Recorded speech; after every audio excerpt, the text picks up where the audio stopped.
Mr. Hattiger, are we on? Yes, sir. Good afternoon and welcome to the regular board meeting of Savannah County Board of Public Education. This is Wednesday, October 6, 2021. This meeting has been advertised in accordance with all the rules and statutes, as I understand from Ms. Davis-Brown, and so we have done what we needed to do for that. For those of you who are watching us, this meeting, as all of our meetings, is being streamed, and so you may watch us in a remote location, and we urge you to stay with us as we meet this afternoon. As we begin today, I just wanted to make a special note. I know that COVID continues to be on the front of everyone's mind about where we are and what the numbers are, et cetera, but our numbers are posted normally on a Tuesday each week on our website in the district, and over the month or so that we've been posting numbers, the ones that were posted last night were easily the most positive that we've seen since we started back to school in the fall. And I wanted to especially commend the superintendent and her staff and Mr.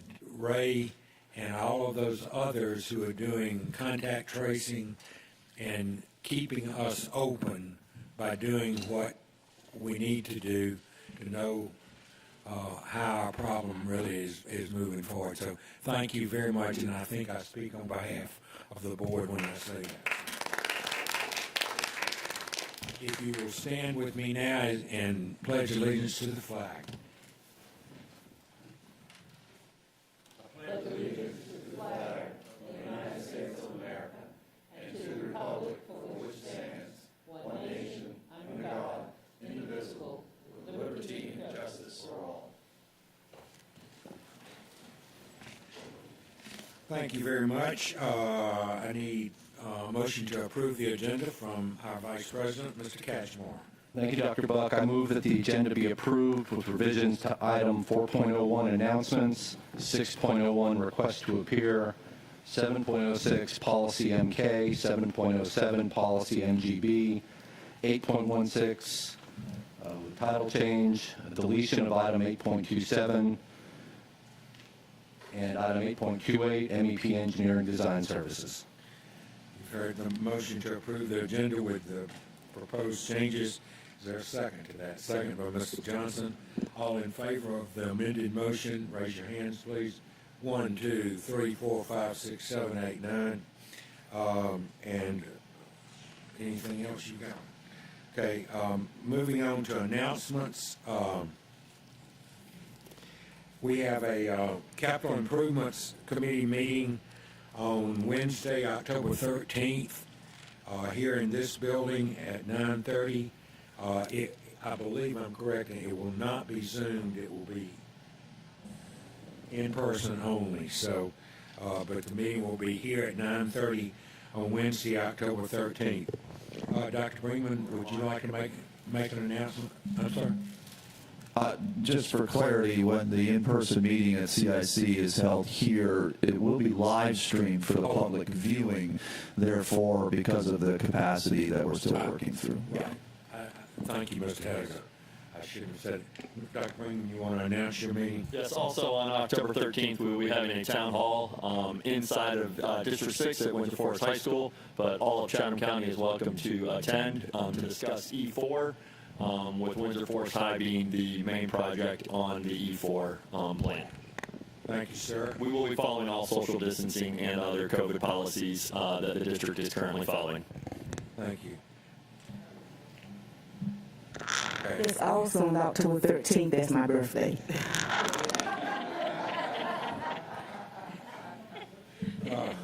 Come celebrate it.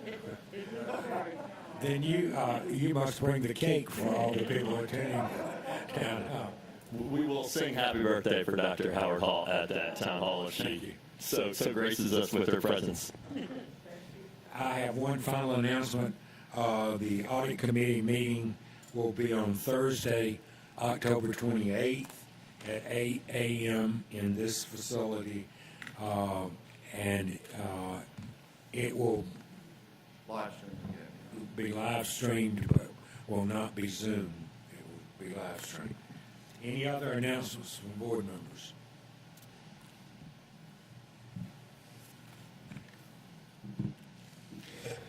It is customary for us each month to recognize those members of our school district family who have passed away since the last meeting. And this month, we recognize Frederico Foster, the band director from Savannah Arts Academy, Terry Anderson, a nutrition worker from Henderson Forming School, Romaine Orr, a student in the 9th grade at Beach High School, and Major Dixon, a 6th grader from Southwest Middle School. Along with these employees and students, I would like to add our sympathy on behalf of the board to the superintendent who lost her brother-in-law during this last 2 weeks.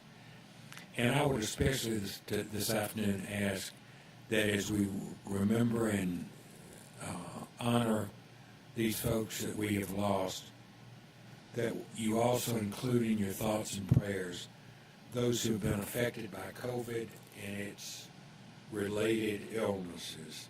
If you are like me, hardly a day goes by now that someone that you know personally does not pass away from COVID. And although our numbers are better and things are moving forward, I think in a positive way, all of us have had great loss in our own lives over the last 2 years. Would you stand as we reflect on this?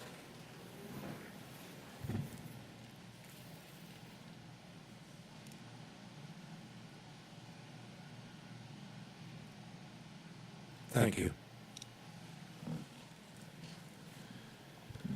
My pleasure to introduce our superintendent, Dr. Ann Levette. Thank you, President Buck, officers and members of the board. First, I appreciate your condolences, and also wish to express my condolences for all members of our school family who have been affected, including today, during this time period. It's been very difficult. Believe it or not, we are nearing the end of the first 9 weeks of school. In-person instruction, 5 days a week, and coming as close as we can to pre-pandemic conditions, certainly in a number of ways. We would not be able to do that without the support of our staff and our families. So if you'll join me in giving them a big round of applause.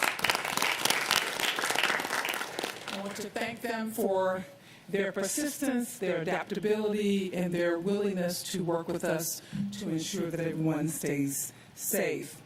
I do have some good news to share, and I'm happy to be able to do that.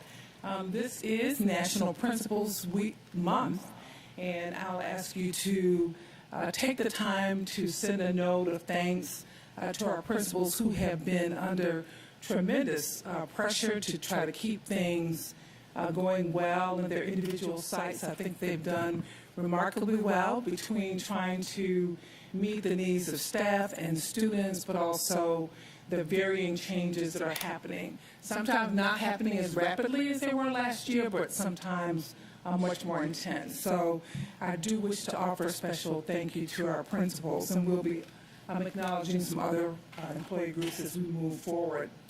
I'd like to offer also a special thank you to our Medical Advisory Committee. They have provided some important information for us in 2 separate panel discussions as a part of our ongoing communication efforts to inform and educate on the COVID-19 topic.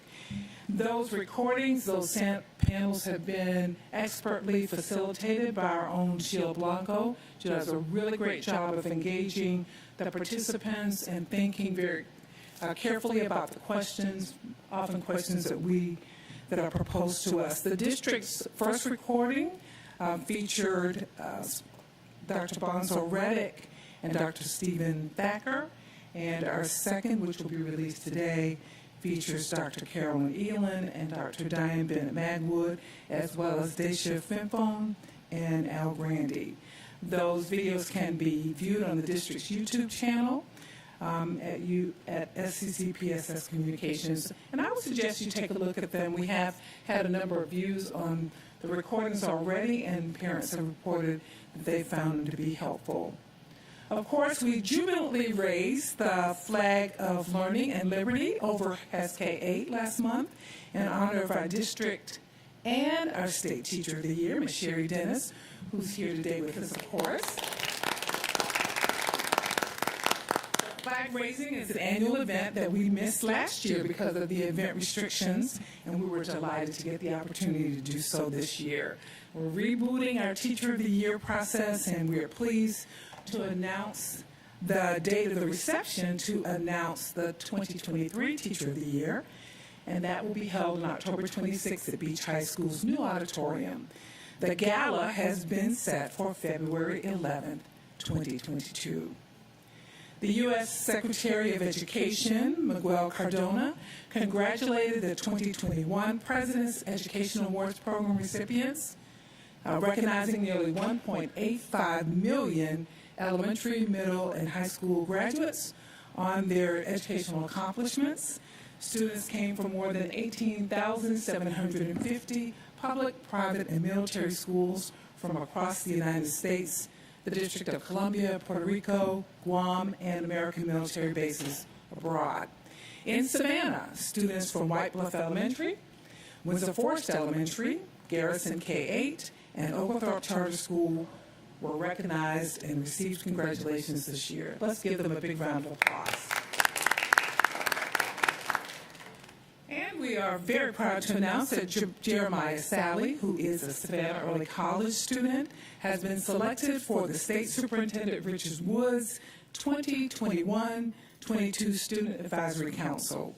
66 members were selected from a pool of more than 1,000 applicants who applied to serve on the council. Students in grades 10 through 12 are eligible to apply, and we are very happy to have Jeremiah Sally represent us. Bank of America has made a generous donation of 50,000 disposable masks, 50 cases of hand sanitizer, and 10,000 disposable gloves. We appreciate the support of our partners at Bank of America. September marks National Suicide Prevention Awareness Month, and Jenkins High School recognized the month with their hashtag I Won't Be Silent campaign. Students and staff took a school-wide lesson approach through the Jason Foundation, an organization dedicated to preventing youth suicide. Students were able to donate $1 in exchange for a dress-down day. Jenkins High School student Emily Keys took the initiative to heart and raised over $400 for the campaign. Congratulations to Jenkins High and especially to Emily. International Paper, another partner of ours, conducted an employee donation drive for school supplies for students at Brock Elementary. The supplies were delivered last week, and the students were very excited. The kindness and generosity of our partners at International Paper certainly has made a positive impact on the teaching and learning process at Brock Elementary for this year. We're also happy to report that once again we have restarted our Economic Development for Educators course. It is done in partnership with CETA, the Savannah Economic Development Authority. We have selected about 15 of our staff members who will be working along with CETA. They will be going out across the community and talking about what's happening with the district and its academic offerings, but also learning about the economics in Savannah, Georgia, and we're happy about that as well. Savannah-Chatham County Public Schools is one of 5 districts in Georgia that has been accepted into the Harvard University's Proving Ground Network. The Harvard Center on Education Policy Research has developed a continuous improvement framework that helps partners better understand their challenges, and rapidly identify and implement solutions that work for students, families, and schools. We're happy to have that as a part of our work for this year and to collaborate with school districts across the nation. We continue our work with the Wallace Foundation for working with our principals and also for building a much stronger principal pipeline. You heard earlier this morning that we were also awarded an additional grant from Arts Now, which is an international national network of schools that focus on arts integration, and it fits very easily, very well in our work on STEM and STEAM. Savannah-Chatham County Public Schools is also a part of Learning 2025. We are working to transform education in 5 major areas. The district was selected for its excellent work in early childhood education, our holistic approach to student achievement and preparation for life through high school apprenticeships and internships. We last week celebrated a groundbreaking at the new multi-site campus. If you haven't seen it, just travel down Highway 21. You can't miss it. We're so excited about the partners and students and staff who came out to celebrate as we broke ground last week. A little delayed, but nonetheless, we're there. We have been holding vaccine clinics for students at high school sites. They are specifically designed to offer an ease and accessibility to vaccines for students who are age 12 and above. To reduce school exclusions and reduce the spread, we have begun a small pilot to offer COVID testing for those who are involved in extracurricular activities. We appreciate the support of our parents who have jumped on board with us, but we've also had the opportunity to entertain some questions that we're continuing to work through. So I will keep the board updated in terms of where we are. I think there was some conversation about us moving to testing all students and staff. I don't see that as a possibility or probability at this point. Our objective this year was to ensure that we put into place any mitigation effort that we vetted that would allow students to have as full as possible an opportunity to enjoy and learn in school. That means we really don't want them to be home unless they really have to. And I will just recall to you that in the spring, when I asked my very able student senate that you heard from this fall, in their real talk, I asked them specifically, would you want to have the vaccine or would you prefer to be tested? And their answer to me unequivocally was, we want to be engaged in our activities, so if you have to test us every week, that's what we'd like to do. Now, I know that was in the spring, and I know how quickly teenagers' minds change. I know how quickly our mind changes. But we are running this pilot in anticipation of trying to reduce the spread, but also to keep our students engaged in extracurricular activities. But I do not see at this point, like, everybody in the school district being tested at once. If we are at that point, we'll certainly bring that information to you. So I want to make sure that you know that. We are producing an FAQ, frequently asked question, list of some of the questions that have been posed to us. Those things we're still vetting. Lots of concerns around insurance billing. So we will need to work those things out, but we'll keep you posted. And so I hope that that will be helpful to those who have those concerns. Our students will be celebrating because they will have a small fall break.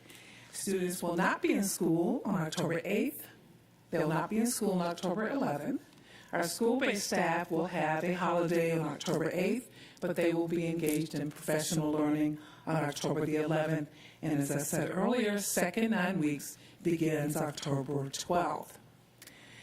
And here is a comment that was shared, I think, widely with you, but I want to make sure that everyone else gets an opportunity to hear this. So this comes from Where Are They Now? Master Sergeant Matthew M. James of our Naval JROTC, he's an instructor at South C. Johnson High School, shared an update about Akeem Bond, a recent Johnson High graduate. Mr. Bond went to Great Lakes, Minnesota this summer with 300 other midshipmen from across the country, and in just 1 month, he was leading the group through orientation. Master Sergeant James says the support of Mr. Bond's family and the Johnson High School community gave Mr. Bond the tools to rise to lead his peers and be placed in charge of other midshipmen. Mr. Bond received a 1-year scholarship to Tuskegee University, after which the U.S. Navy will award him a 3-year scholarship to complete his degree. A 4-year degree, a commission as a Navy or Marine officer, and no college debt. We are SCC PSS proud.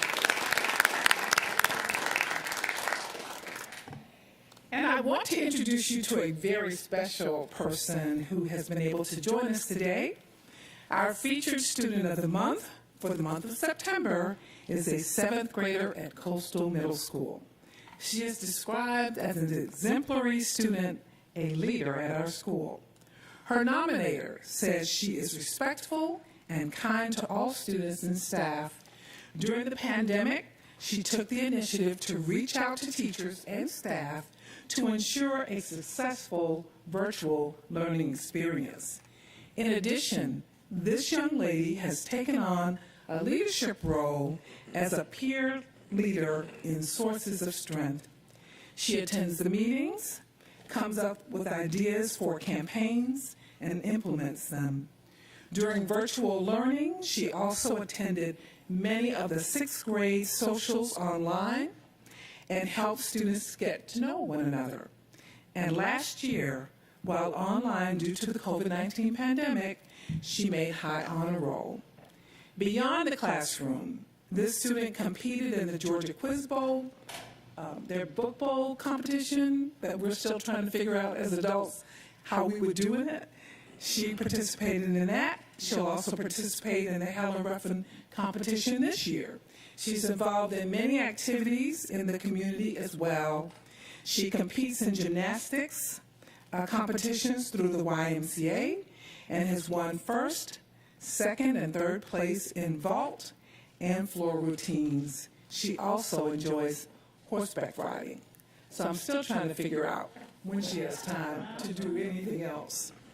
She says she's motivated to strive for academic excellence so she can go to a good college and get a good job.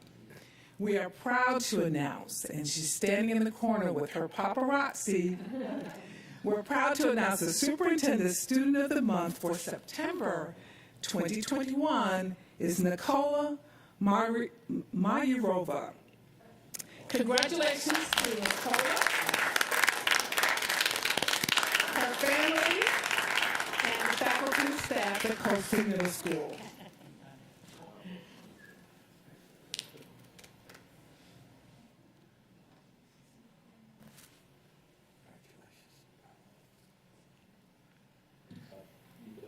Congratulations, please. Look at that cool jacket. Congratulations. Her parents and, of course, her principal are right back there. We want to thank you for allowing us to work with Nicola. And so we all always want to know what's in that bag, right? Nicola is taking home multiple gifts from our community partners, the Savannah Schools Federal Credit Union and Members First Credit Union have offered her a very special gift. She also will receive a 1-topping small pizza certificate donated by Donato's Pizza, and her class will receive printed copies of her favorite book, and that is being sponsored by E. Shaver's Booksellers. Lastly, I noticed in her bag that Nicola will take home a portrait by Upscale Photography that has been provided by the Savannah Chatham County Public Schools. Again, congratulations, Nicola, to you and your school family and your personal family. We appreciate you. Thank you for joining us today. Congratulations. To round out my report, I am pleased that Mrs. Dennis has joined us on the floor. and we are happy to have a place for her from this point on. The Professional Senate will be meeting later this month, and at that time they'll be looking to give us some feedback on some of the items that have been associated with the American Rescue Plan, perhaps our budgeting process for next year. As a reminder, we typically take to the Professional Senate the items that are associated with the budget and ask them for their opinions, and they give us good feedback on that. So we'll be looking at those things as well as the coming school year calendar, which will be coming up very soon. Today, she will be giving you a brief summary of her experience. As the Georgia State Teacher of the Year, she attends the State Board of Education meetings. She's had that experience. She'll tell you a little bit about it. And then next month, she'll come back with a Professional Senate report. But she'll also have it in that time, she will have attended the State Board of Education retreat, which happens next week. Mrs. Dennis. Yes, thank you so much for having me. So as Dr. Levette mentioned, I was invited to come here and speak about my experiences last week at the state school board meeting, which was absolutely fascinating to watch how education works from 30,000 feet. I told some people I felt like I was going to topple over at the end because the sponge that's in my brain had gained about 50 pounds from all the information and experiences and everything. So I did meet on Wednesday morning. I had breakfast with Superintendent Woods and Chief of Staff Matt Jones and Board Chairman Sweeney. And during that meeting, I was able to speak very candidly and comfortably about what's happening in education today and what school is like for students and teachers in this era of COVID. I spoke to them about specific concerns relating to teacher retention, the importance of supporting the social and emotional well-being of our students and the whole child, and the value and power of the multiple pathways that have been created by the state and are also done here in the district. They were incredibly receptive and very encouraging of my participation. I also had the opportunity to meet with Deputy State Superintendent Sean Owen, who is over federal programs, and she also had her program manager over ESOL and her interim state director over special education services meet with me, and they were interested in having me help them work on staying connected with what's happening on the ground with ESOL in particular, and spreading the word about best practices and helping them know if their efforts on supporting staff are beneficial and getting through. And I'm going to be meeting with them monthly when I go up for the state school board meeting.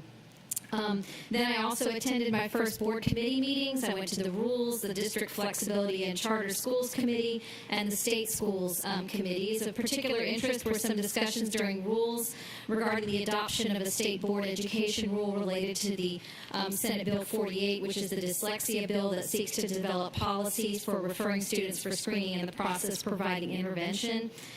That rule was tabled for further discussion, and since this was some very unfamiliar territory to me, I've tapped Associate Superintendent Dr. Kim Hancock and her team to help me better understand so I can participate in those conversations in the future. And one other matter in rules that I think is of great interest to our CTA team here in Savannah-Chatham is that there are updates to the standards for information technology pathway courses. Those are now posted for 30 days of public review. Some pretty amazing courses are up there, so obviously the CTA team will be very interested in that. And other than the committee meetings, we had the meeting of the whole, which was pretty much the vote on everything that happened in the committees, and it was just an incredibly fascinating process to learn about. Also, as Dr. Levette mentioned, we have our Superintendent Professional Senate meetings coming up. First one, October 27th at Hess, and we'll be doing all those at Hess this year except for our November one, which will be taking place virtually.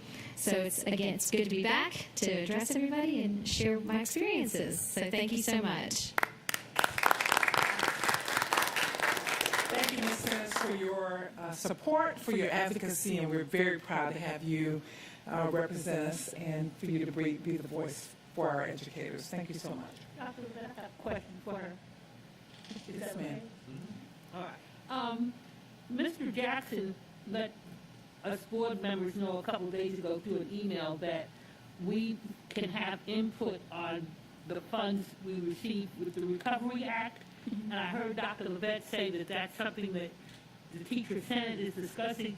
So we'd like to hear some ideas about what you feel, that money is needed for. So what time on the 27th is the meeting? Yes, it's at 4:15 at Hess on the 27th. And we'll be discussing the Recovery Act funds and things that teachers are interested in pursuing? Yes, we will be having that onto the agenda for that day. Okay, all right, Yes. thank you.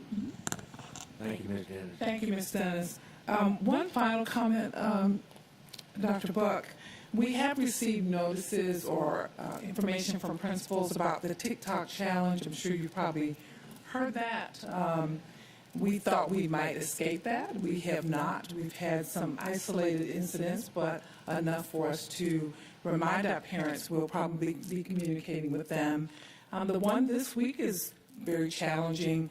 I think the first one was pulling out and destroying restrooms. We had a few incidents with that, and thanks to our maintenance crews for being able to go in and make those really important and immediate repairs. So I want to offer a special thank you to Mrs. Miller-Kegler, Mr. Batra, and staff for making sure that those were repaired as soon as reported.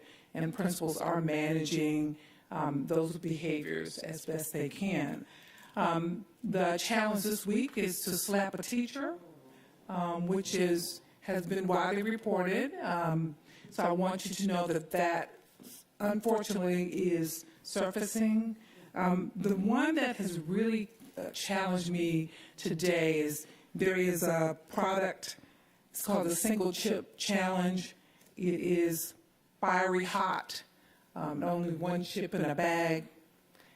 And the students have been ingesting that, and it has created some medical emergencies.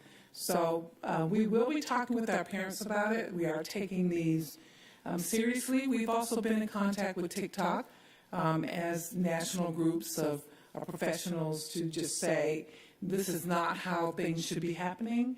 We do not wish for young people to put themselves and others in harm's way, but it is a serious issue. On the morning call, I was telling Dr. Buck earlier with the area superintendents, we are, today the conversation was about the bus driver shortage, which has been highly reported in our area, but is also a problem in surrounding districts and how we're all struggling with that. But also the TikTok challenge, which they've had more challenges. The districts are smaller. They've had more challenges with it than we've had. But nonetheless, what it does tell you is the power of social media in terms of student behavior. So we want our students to understand that this is not the way to go. We want our parents also to be aware that we will solicit their support, but in some instances it will call for some consequences, especially when you're just, you're hitting someone else or you're destroying school property. We have to work with that. So thank you for your support over this time period. All of the things that we've talked about earlier, we'll certainly keep your suggestions and thoughts in mind. And I'm really especially proud that Mr. Jackson got the email out to you asking if you had some thoughts about the American Rescue Plan, if you'll share those with him, so that if you don't have anything that you want to talk to him or suggest, that's fine. But certainly there's been a team put into place to look at that in particular. So we can wait until after the teacher senate meeting to respond to Mr. Jackson, or is there a deadline? Well, I think he gave you a timeline in the email, so if you could let him know, if you don't have anything to suggest, that's fine, but he will definitely be working with that task force to bring some ideas forward. Thank you. Can I ask that the district contemplate a reminder to parents on what the ramifications would be for a child that either slaps a teacher or willingly destroys state property? I feel like, yes, the reminder that it's happening, but also to say, and if your child is one of the perpetrators, this is what is going to happen. So that there are some teeth behind it, and we've already informed them of what's going to happen. Thank you. Thank you, Dr. Levette. I think I can say, on top of what Dr. Bringman is saying, that I speak for all of the board members when I say that we support Dr. Levette and our campus resource officers and all of those in authority as they work to do their duties as administrators of the school district. we support them 1,000%. And even though these are young people who must understand right and wrong and responsibility. And if they decide to participate, then they must also learn about accepting consequences. So, Add to that, as part of our code of conduct, vandalism and assault is already outlined, so they may take another visit to look in the code of conduct to see the repercussions if they decide to get involved with that TikTok challenge. yeah, I'd like to move on now. Thank you, Dr. Levette, for your report. And Ms. Dennis, we're so glad to have you back where you belong. You know, it's nice to have a celebrity among us. I feel like we need to have one of those spotlights.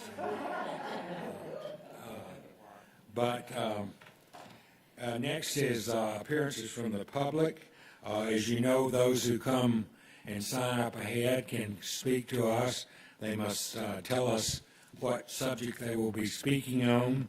They have 5 minutes to make their presentation. We're very happy to accept in writing their report if they would like to do it that way. We expect civility.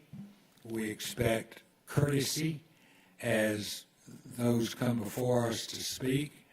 And this is not a time of debate or questioning. This is hear from the public, and that is what we will proceed to do.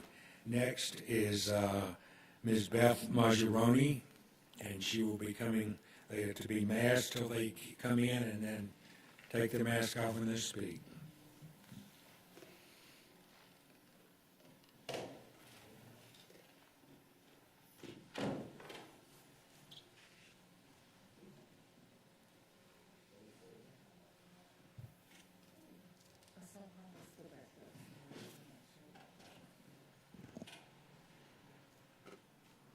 I thought they already, they usually go when I saw them go, so.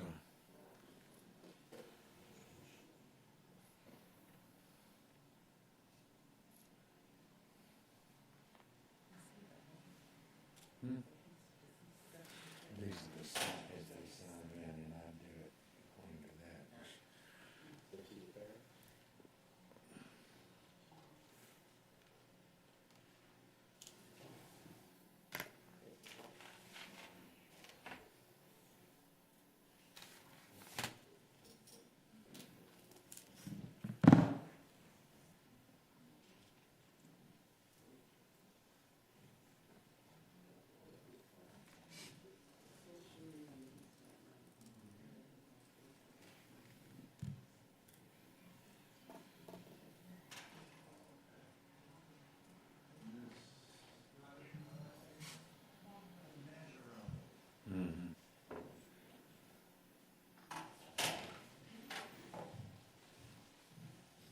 Welcome, Ms. Majeroni. Thank you. Certainly. That's fine.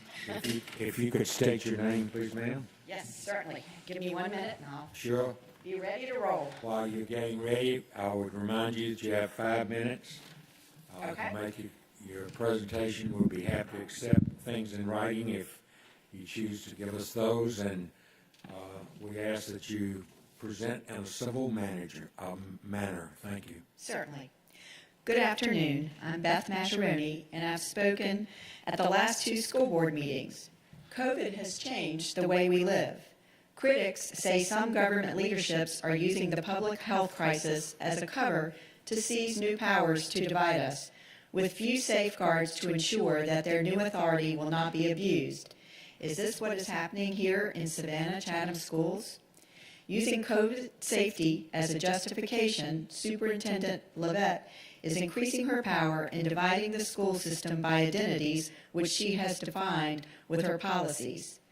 Let's count the ways. First, pitting the masked against the unmasked. Over my past 2 visits, I've made strong cases based on my advanced degrees in both education and pharmacoeconomics on the high risk level of both cognitive and health harms to our students as a result of the mask mandate that Superintendent Levette has unilaterally invoked with no disclosed end in sight, even as student case numbers drastically declined to 0.24% positive cases for students and even lower for staff for the week ending 10/1 last Friday. Secondly, pitting the vaccinated teachers against the unvaccinated.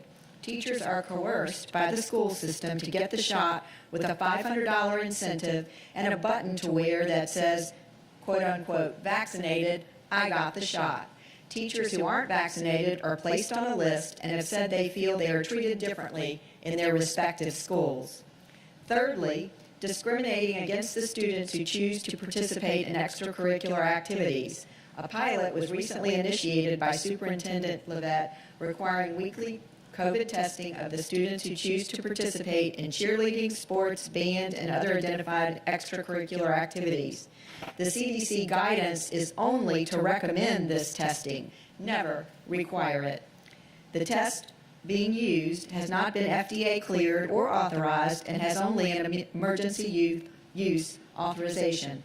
As an aside, just today, 200,000 more emergency use authorized COVID tests in the U.S. were recalled for false positive results. Finally, healthy quarantine students versus healthy students. According to publicly available weekly data over the first weeks of school so far, up to 10% of healthy students have been sent home for a quarantine period during a given week due to contact with a COVID positive student. These students have missed 7 to 14 days of instruction without any remote option. Anecdotally, one high school parent said her child missed 20 days due to this since the start of school. Our students, by Georgia law, are entitled to a free and adequate public education, and without a remote option for these quarantine days in existence, this obligation isn't being met with these strict rules. These severe examples of identity politics beg many questions. What are these divisive policies doing to the mental health of our students? It has been suggested by teachers in our high schools that there's an increase in the referrals by guidance departments of children threatening to hurt themselves. As an example, within the past week, there's been at least one confirmed suicide at one of our high schools. Did you know that according to CDC statistics, suicide is currently a greater threat to children ages 10 through 14 than COVID? Further, a teacher at a local high school related that there are straight-A students who are considering dropping out and just getting a GED due to the anxiety of all the COVID rules. What type of compensation is the school system receiving for their COVID mitigation policies? Chatham County is receiving $4,258 per student from the federal government under the CARES Act, a fund to help with COVID mitigation strategies. How is this money per student being spent? In addition, Chatham is receiving even more money under the federal program called the American Rescue Plan, Elementary and Secondary School Emergency Relief Plan. This money, per the Federal Register, is supposed to be spent with public input. Was there any opportunity for public input? How is it being spent? Did the board weigh in? Finally, what type of financial arrangement exists between the Savannah, Chatham County Schools, and COVID Testing Appointments, LLC, the vendor chosen for the weekly testing that is mandated for extracurricular activities? Was there a bidding process to select this vendor? Are anti-kickback statutes being honored? Are HIPAA laws being observed? I'm initiating an open records request today by submitting a letter both online and here today to the attention of Mr. Brian Dennison, Assistant School Board Attorney, to obtain answers to these questions and follow the money. Thank you for your time. Thank you, Ms. Mazzaroni. Who do I give this to? If you'll give it to the officer right there, he'll get it to us, ma'am. Thank you.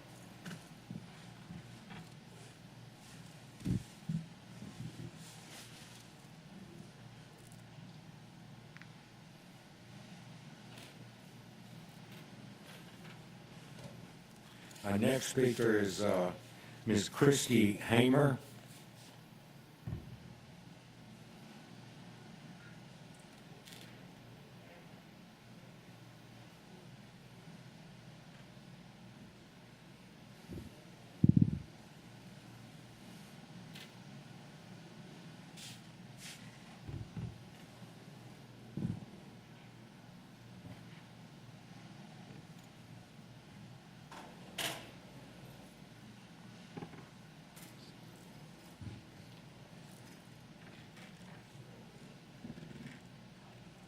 Ms. Hamer? Ms. Hamer? Yes.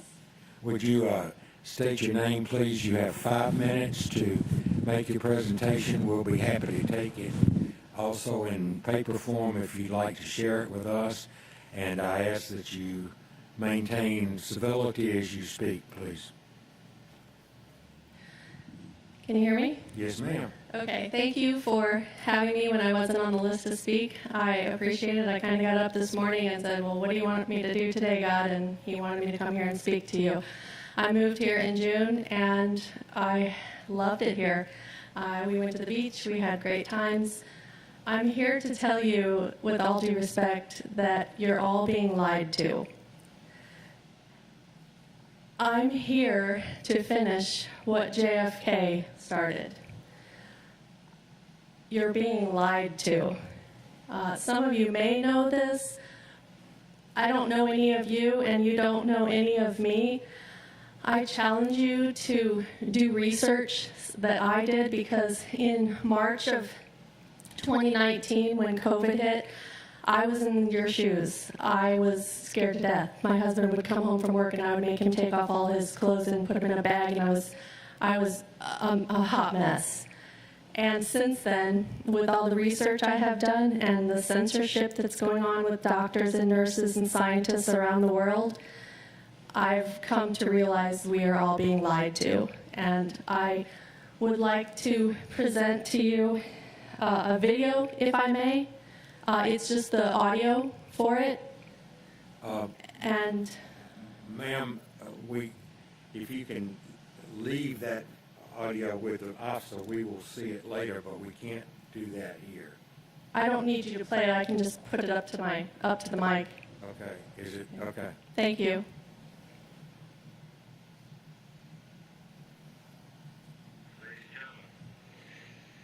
The very word secrecy is repugnant in a free and open society. And we are, as a people, inherently and historically opposed to secret societies, to secret oaths, and to secret proceedings. We decided long ago that the dangers of excessive and unwarranted concealment of pertinent facts far outweigh the dangers which are cited to justify it. Even today, there is little value in opposing the threat of a closed society by imitating its arbitrary restrictions. Even today, there is little value in ensuring the survival of our nation if our traditions do not survive with it. And there is very grave danger that an announced need for increased security will be seized upon by those anxious to expand its meaning to the very limits of official censorship and concealment. That I do not intend to permit to the extent that it's in my control. And no official of my administration, whether his rank is high or low, civilian or military, should interpret my words here tonight as an excuse to censor the news, to stifle dissent, to cover up our mistakes, or to withhold from the press and the public the facts they deserve to know. For we are opposed around the world by a monolithic and ruthless conspiracy that relies primarily on covert means for expanding its sphere of influence, on infiltration instead of invasion, on subversion instead of elections, on intimidation instead of free choice, on guerrillas by night instead of armies by day. It is a system which has conscripted vast human and material resources into the building of a tightly knit, highly efficient machine that combines military, diplomatic, intelligence, economic, scientific, and political operations. Its preparations are concealed, not published. Its mistakes are buried, not headlined. Its dissenters are silenced, not praised. No expenditure is questioned, no rumor is printed, no secret is revealed. No president should fear public scrutiny of his program, for from that scrutiny comes understanding, and from that understanding comes support or opposition, and both are necessary. I'm not asking your newspapers to support an administration, but I am asking your help in the tremendous task of informing and alerting the American people. For I have complete confidence. I guess I'm asking you the same, to do more research and check out Brighteon, Brighteon, Brighteon.com, and look up Attorney Thomas Renz, Renz. Thank you. Thank you very much, Ms. Hamer. Our last speaker is Mr. Pete Robine.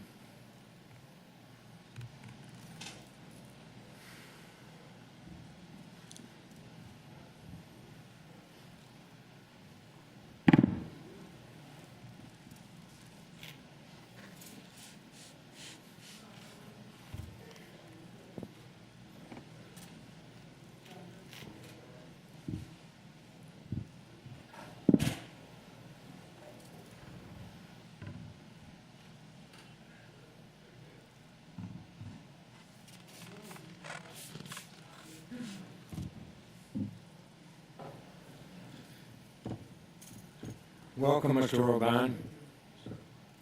Good afternoon Good afternoon, sir. to the masked fascists. You guys are continuing this lie. You forced me to wear a mask to come in here to participate in what is supposed to be representative government. But I'm forced to wear a mask to do that. For nothing. You violated my constitutional rights. You violated my constitutionally protected religious rights. I'm a Christian. I believe that lying is a sin. And this is a lie. And if you don't know it's a lie, then either you are ignorant or you are lying. You look so silly wearing a mask that does nothing except goes a lot further than being silly. When you impose this on us, it's bad enough. When you impose it on children, it is disgusting.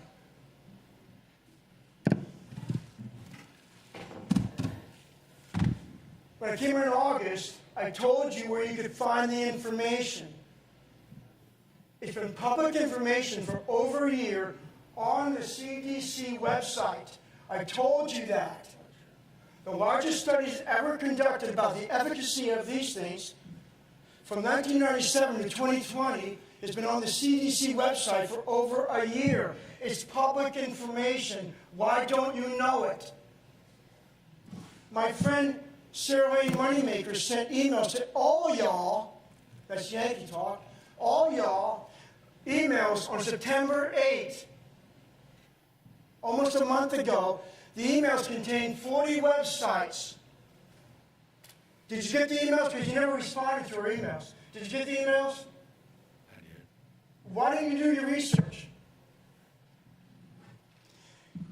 So just in case you didn't get the emails, I brought you the information. Thank you. So you have no excuse now not to know. And I'll tell you what, I speak for the police here also. This fascist mayor is forcing the police to wear masks. Their job's hard enough already. They shouldn't be wearing masks. Neither should you, and neither should anybody in the school system. You need to take everything off every building in your jurisdiction that says anything about a mask requirement. You need to get rid of everything. No more mask requirements, and you need to inform children and parents immediately. These masks do nothing to stop a virus. We were wrong, you guys. You need to inform every member of the community. You need to take a full-page ads in the papers, informing them these masks do nothing to stop a virus, therefore we are rescinding every single mask requirement. Done, over. Get those posters off every school and notify the public the truth about the mask. So here is the information from the CDC. Just in case you didn't get the email or you didn't bother to read it, here's the CDC. You have it now, hard copy. All right? I brought it to you. Thank you. Here's the Great Barrington Declaration. Are you all familiar with the Great Barrington Declaration? Anybody? You can't speak, can you nod?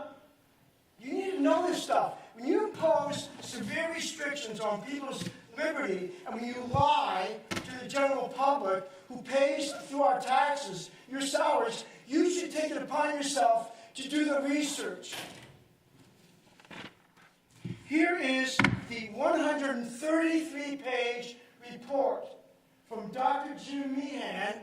You can find it online, but here it is, all 133 pages. You need to read it. No more excuses. No more excuses. The information's on the CDC website, it's online, and now you have it in print. No more nonsense from you guys. Take these masks off. You look stupid. You look stupid. How can you not know this stuff? You do, though. You know, I know you do. You're imposing this mask requirement for other reasons, aren't you? We know you are. It's your political agenda. You're fascists, is what you guys are. You lie and you're fascists. In August, when I came here, when I learned that you have no accountability to the public because you don't even answer questions, I said then, you need to set up a commission where the general public can come, walk up to a microphone, ask you questions that you must answer. What have you done about that? Nothing. I reminded you of that in September. What have you done about it? Nothing. So I'm doing it for you. And I called your offices to get, you have so much real estate in this town. Pick a school where there's a gymnasium or an auditorium where the general public can come and walk up to a microphone and ask you questions that you must answer. You need to be accountable to the taxpayers and to the parents and to your community. This is outrageous that you don't answer questions. What is wrong with you people? So I talked to Madam Mary Brown Davis, and I asked for, let me use the place. Oh, everything's shut down for COVID. Boy, this is what a great excuse you have. Everything goes away because of COVID. Well, this facility is open. We're having this meeting here, so why not use this facility right here? So I ask you to have a commission before your next school board meeting. Say like 3 weeks from today, right here. We're using this building right here for this. We can use this building right here for that. Sounds reasonable? Let's have a committee right here. Put the microphone there, set up chairs, and let the public come in and ask you questions that you should answer. Dr. Buck, what do you think? Good idea? One last comment, Dr. Levitt. You're paid $300,000 a year to run one of the worst school systems in the country. You should voluntarily reduce your salary to twice the median income of this community. You all need to do this or resign or be fired. Thank you, Mr. Robine.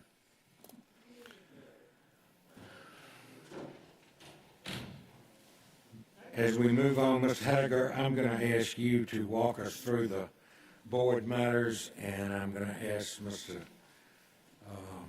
Catchmore to kind of guide us through for a second. Thank you, Mr. Board President. Moving on in our agenda today, item 7.01 in Board of Education Matters is a 4-year policy review. This is a first reader. The review has been conducted in accordance with policy requirements for review. Minor changes to this one, just some cleanup language, primarily in titles that are associated with outdated references. First read. Questions on policy IF?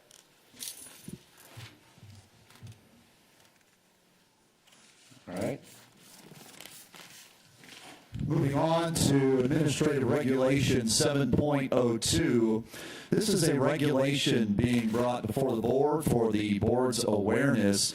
What we are doing here in the administrative side of the house is trying to provide some additional expanded coverage when we talk about sick leave and personal use. The primary language change in here is including, of course, school-based personnel as previously written, and all other personnel directly related to the support of school students in schools, and not using personal leave 5 days before or after the school year or days when we do have breaks. This has been a standing part of our policy code, but we're expanding it now to specifically talk to those that are supporting school students directly. Regulation. Questions or comments on the proposed changes? All right, moving on to GAA. Thank you, sir. Under policy item 7.03, policy GAA, personal goals and objective. We'll remind the board that as we went through the process for creating the new 5-year strategic plan, which clearly outlined goals and objectives, and we aligned that under your policy code section of policy BAA. We did delete some redundant language that had some overlap. We did find, though, that in policy GAA area, personal goals and objectives regarding personnel, that's personnel goals and objectives, that there was a need to leave this policy code in place specifically because of the embedded comparability of staff assignments, which has impact on how we manage Title I. Any questions or comments on the proposed amendments to policy GAA? All right, moving on to GBRL.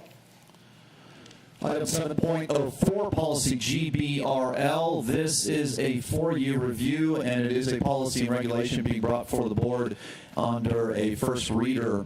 We did find that there was a need to go fairly extensively through the review of our dress code. We found that over the last couple of years. Obviously, we believe that some of the impacts of the COVID environment, where we were working at home and remotely and then coming back into the schoolhouse, there really was a need to look closely at employee dress and how we uphold ourselves to the distinction of the teaching profession and the educational profession. So the number of tweaks have been made in this policy area. Specifically, we wanted to make clear as well that the policy code section really applies to all employees. Of course, there are some exceptions in here based on what your duties might require and your work duties, whether you may be out in the field, for example, doing research with students or required to wear a uniform. So updates have been provided as a first reader.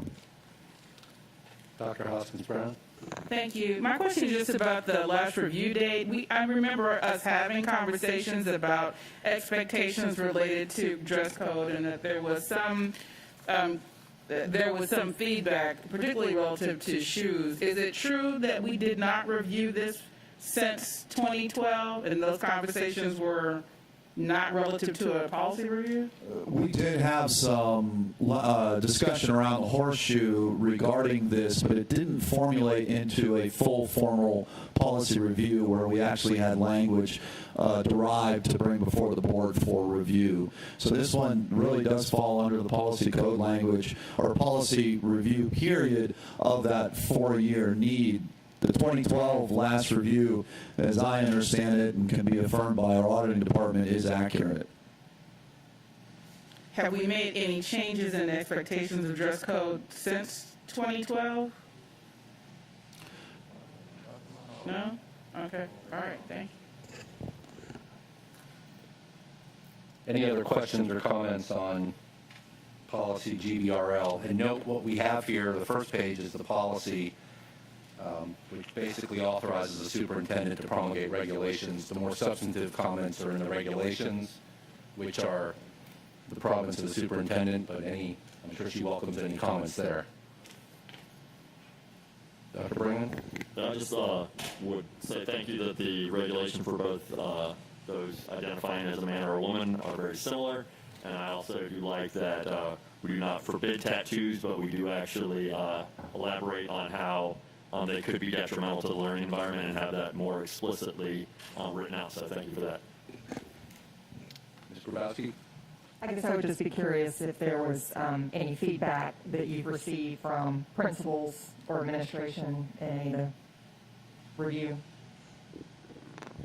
Principals did indicate that they thought a review of the dress code policy, especially after returning from the pandemic, was necessary in that we had lots of people who had been at home for a long time. And the previous discussion, Mr. Cashmore, we're happy to review it, was sometimes around student dress code. So I'll go back and check on that. We did have a conversation about it. But principals overwhelmingly did ask for some support in terms of some of these in particular, just some suggestions that were really across all parties, and we think that this will at least set the standard for all employee groups, not just teachers in the classroom. The review was timely. Other questions or comments on policy GBRL? With that, Dr. Buck, we're moving on to 7.05, policy DFF. Item 7.05, policy DFF. This pertains to the management of grants for the district. Frankly, this policy is something that has been an important one that we've been talking about internally for a couple of years, and really realized that there is a complete overhaul that was needed in this particular area. So you will see some extensive changes, particularly on the regulation side of the House. We did add some also components on the policy side that would involve some board involvement to the point of awareness. You'll see that there is a threshold for the superintendent appraising the board of grants that are received over a certain amount. But one of the key points I wanted to direct everyone to is on the regulation side, where you do see a clear process that is established for approval levels of grants, which is something that we recognize that we need to clean up and get memorialized in the policy and regulation. First read. Dr. Hoskins, Brandon, and Mr. Catchmore. Thank you. What is the current state IDC? Mr. Jackson, do you know if it's 7 or 8% for indirect cost?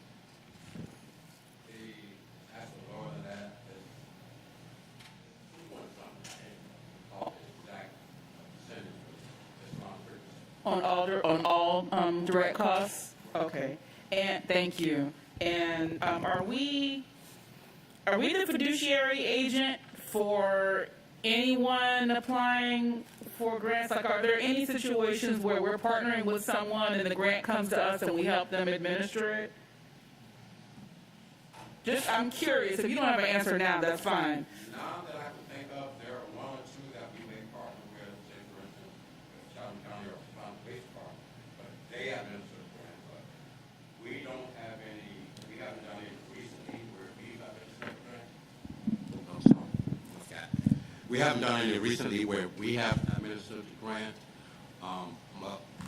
Lately, we've had one or two with the Chatham Police Department where they administer the grant. Okay, thank you.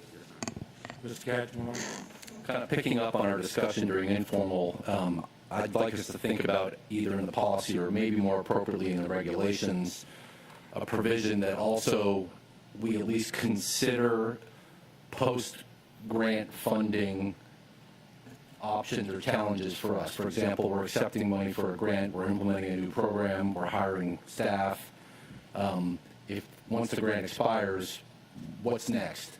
And consideration of how we might handle expiration of the grant from a funding perspective or a program continuation perspective in the evaluation process.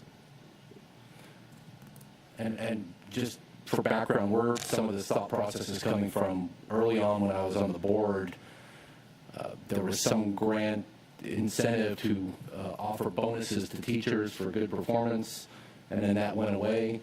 And then right around the recession, we couldn't keep funding that. And I'd like to try to avoid those types of situations down the road. Ms. Hall?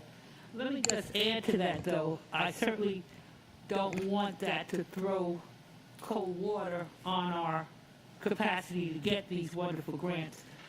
Georgia's in that situation right now with Medicaid. They don't want to expand it because they say, well, what happens after the federal government stops giving us that? So what we have here is loads of our rural hospitals not being funded and closing because we're afraid to expand Medicaid. So I don't want us to be, punitive to our grant process, but certainly what Mr. Cashmore is saying is we need to know how we're going to continue to pay for it. But I don't want that to throw cold water on it. Any other? Oh, Ms. Grabowski. This isn't necessarily a comment regarding language, but it just makes me think, because this does also talk about grants that may be applied for by individual schools or site grants, that especially when you have turnover in leadership as new parents come into those schools, that information is clearly conveyed. I'm thinking of PTAs in particular, if they're applying for a grant, what the requirements are for that grant, for the procurement process and so forth. And so that they are encouraged to do so, but they know what the guidelines and requirements are ahead of time, and don't get kind of stuck in an awkward situation. So thank you. Any other comments on this? Remember, this is the first read. Moving on. Thank you, sir. The next three policies are actually grouped together in agency relations. You'll see that MK is tied to accreditation agency.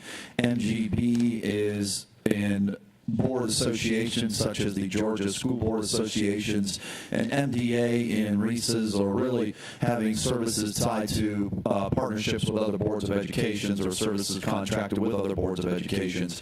So we did look at them as a group under agency relations. I will add a program note that item 7.06 and item 7.07 did have a tweak just this morning. Didn't really like the language around the word belong so much, as opposed to the board shall seek to be a part of or shall seek to be aligned with. So you will see those were just a change that was circulated on your workstations this morning, and also been posted to board docs. Minor tweaks in language with this, but again, for your review, first read.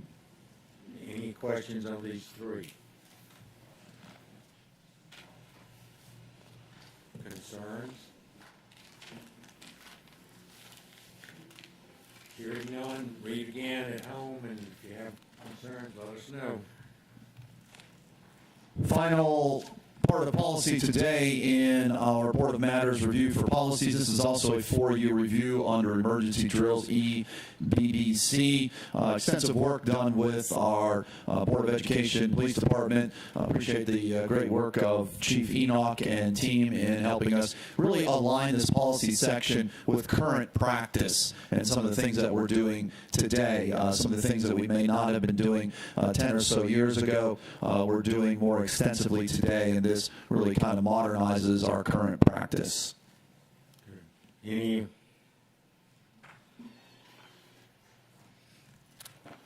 Once again, let us know. It is a 4-year review. Moving on to legislative priorities discussion. Sure. Happy to kick this one off. This is the time of year where the board goes through the process to identify key legislative priorities that you'd like to see presented in front of the Chatham County delegation as they get to go to work into the 2020 legislative session. You will see that in your board packets that were previously circulated and also posted to board docs. There was sample literature that was put in there as a thought provoker. You will be reminded of what the board adopted last year under its legislative priorities. Something I think that was pretty effective for the board was to find a cohesive one priority piece of legislative priority that you'd like to move forward as a group, and then have behind that some standing priorities that, while they're important, what you really want the delegation to see is the one key component. Now, last year, obviously, the nature of the world was quite different for us. There were a lot of unknowns in how we operate under the pandemic and the impact that the pandemic can have as we got ready to go into this school year. We've learned a lot, obviously, since then, and a lot has happened from the world of enrollment impacts to the worlds of support coming in from federal fundings to help us ensure that we've got a strong fiscal position. So really the whole harmless component that was a priority last year to the board's purview, that could be something that is certainly in the past and in the rear view mirror as we look to go forward. So again, that was just provided as a sample language for the board to be reminded of and have a thought-provoking. Some of the things that have consistently come up over the years, obviously, though, use of East Plus funding, still a critical component as we use that revenue source. There's been small bits of progress made under the legislative Gold Dome in Atlanta and how we use that. But I think one of the key components is really, could you use East Plus dollars, say, for instructional materials? That could be something to be considered. Or the dual enrollment aspect. We all recognize that dual enrollment had some constriction on the budget side of the house coming down from the state. We all know how valuable that is and the great resource it is for our families and the great amount of credits that we've been able to provide. But now that's being really restricted to juniors and seniors. If that could be expanded, it's going to take a financial commitment. That could be something that the board might consider as well. So I'll toss it to the board for open discussion. What we'll do certainly is take your input and feedback, and then the administration will review that and add tweaks and input as well. We'll bring a final document back to you at the November meeting for action. Dr. Freeman. First, I just like clerical, just page 3. We just need to do some updates on that with names and who's in positions. Yeah. So, and then I would just, I'll throw out there that I'm with Michael on the QBE. I was 5 years old. So the state is sitting on, I think the state is sitting on a large overage right now of money. It could definitely use that to benefit all citizens by funding education at a higher rate. Mr. Johnson and Ms. Hines, I'm sorry. We all know I'm going to talk about QBE. I think that one thing on there that we actually need to really start highlighting is the $5 bill penalty that larger school districts get charged every single year. I think that if they did not hold back that $5 bill equivalency, we would actually be able to fund a lot more of those instructional stuff within classrooms, as well as be able to help with our compensation packages that we want to do for our employees. So to actually be able to help us out in the long run, if they would realize that we are financially stable. However, we can always have more help and not be penalized just because we're a large county district. Thank you, sir. Ms. Hines? Well, it's good that we are financially stable right now, but QBE goes way, way back. And I've always heard the promises that we were going to be funded on certain issues that are sent down to us to implement, and the money never came through. I went through these various legislative priorities, and I got more red on here than anything else because I see so many things that we could receive benefits from, but we haven't so far. So hopefully they will keep their word this year with whatever we send to them for them to update. But I don't know. That QBE has been around a long time and they've never funded it. Any other comments from Board Member Dr. Howard? Yes, I'd just like to mention something regarding the QBE based on my observation at this state school board conference. If you think about the reason why it's been there as long as it has since 1984 is due to the number of small districts as compared to the number of large districts. So many of the smaller districts, they have no problem with the QE form because simply they are a small district. And I realized that as I sat to a table with other superintendents from smaller districts, so we're fine with it. So if you look at it percentage-wise, you have far more smaller districts as opposed to the larger ones, and I think that's probably one of the reasons why it hadn't changed, simply because of the majority of the smaller districts who are perfectly fine with it. Very true. Ms. Grabowski. Certainly echo my colleagues' concerns over the antiquated QBE formula. I think another one, whether or not we choose to make it our priority, but just that we need to be extremely cognizant of, is the continued discussion around vouchers, around school choice, and accountability. I think that's something that we just need to make sure, I mean, everyone who is usually using public dollars should be held to the same accountability standards. And I also think we can all support that public dollars should be for public school. Thank you. Any other questions? I think it's important, and I know you board members already know this, but I think it's important to realize that there's so many political issues at play here, that both from the board, from the state legislature, from our local business community, you know, some of the biggest concerns in education are not even mentioned in here.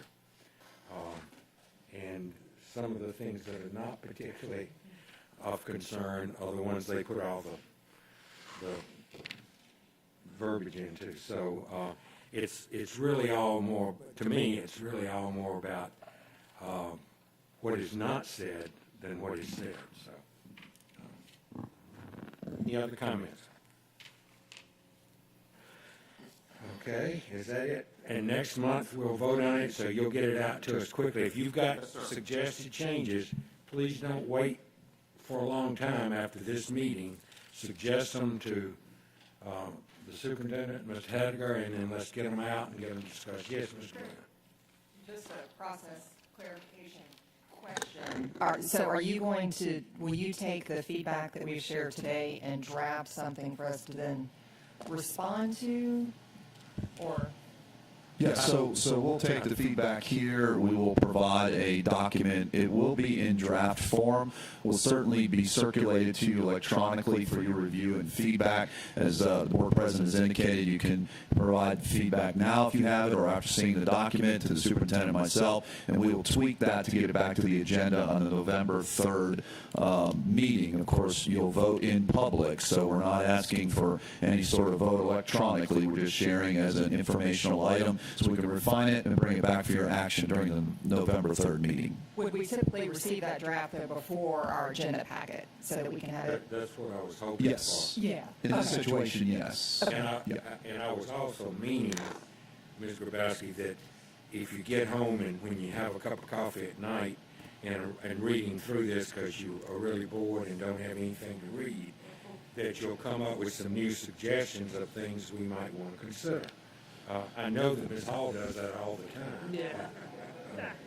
Dr. Buck, when might we have a meeting with the delegation before January? I guess in January would be when this would go into effect. Anything we could do? Superintendent and I have talked about that. It's really been difficult because our typical time for a meeting with the delegation, we try to do it in November or December, and this year they have a special session in November, so they're going to be out of circulation during that time.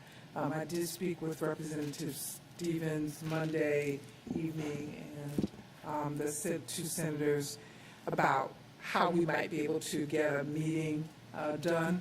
We will stay in contact with them and see what their calendar's like. We will often attend what the chamber is putting together. We're sharing some information with them as well. Right now, we just don't know when we're going to be able to do it, but our intention is to stay in contact with them so we can schedule a time. You know, last year, they made it very clear that they only wanted to meet with the two of us, and we would have 12 minutes.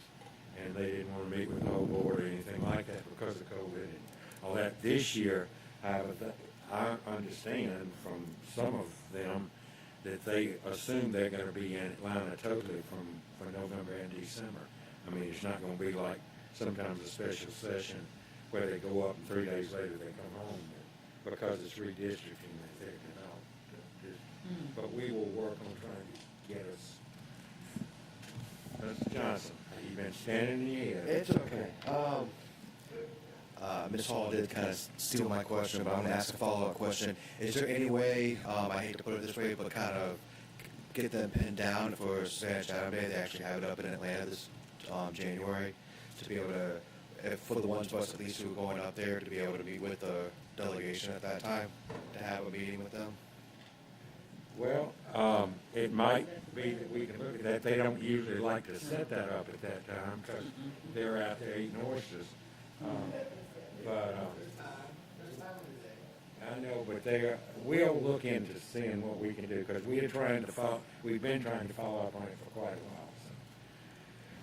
So. Anything else on this? We're not trying to avoid the issue. We just don't have much No, it's success. just, it kind of throws a little cold water on your incentive to sit and really think things through and come up with stuff. If the reception seems a bit, tentative. Maybe we tell them unless they meet with us, we won't give them any oysters. Any other questions about the legislative, all of this? If we could move on now, please. We have 3 proclamations. The first proclamation, these are special appreciation weeks. The first proclamation is Dr. Howard Hall will read that proclamation, and Ms. Beverly Kent, who is a driver trainer, will come to receive the proclamation. Thank you. In recognition of the importance of the Savannah-Chatham County Public School System transportation workers who travel millions of miles every year and work tirelessly to provide safe transportation to the students of our great school system, the following board proclamation is offered. Whereas Savannah-Chatham County Public School bus drivers are a vital part of our public school system, traveling millions of miles each year and transporting thousands of students each day during the school year. And whereas during times when instructional operations are disrupted, the Transportation Department is always at the ready to offer services for our families, such as delivering thousands of meals to ensure students have food throughout the COVID-19 pandemic. And whereas transportation staff are committed to ensure the safety and well-being of the students and of other drivers who share the state's roadways with school buses. And whereas drivers, trainers, support staff, dispatchers, and mechanics in the Transportation Department have compiled an outstanding safety record. Now, therefore, the Board of Public Education for the City of Savannah and County of Chatham does hereby proclaim the week of October 18th through 22nd, 2021 to be observed as School Bus Safety and Transportation Appreciation Week in recognition of the contribution drivers and other school transportation staff make to our public education system.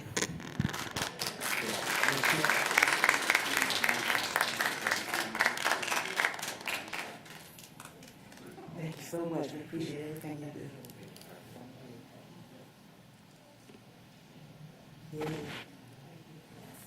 Thank you for your good work.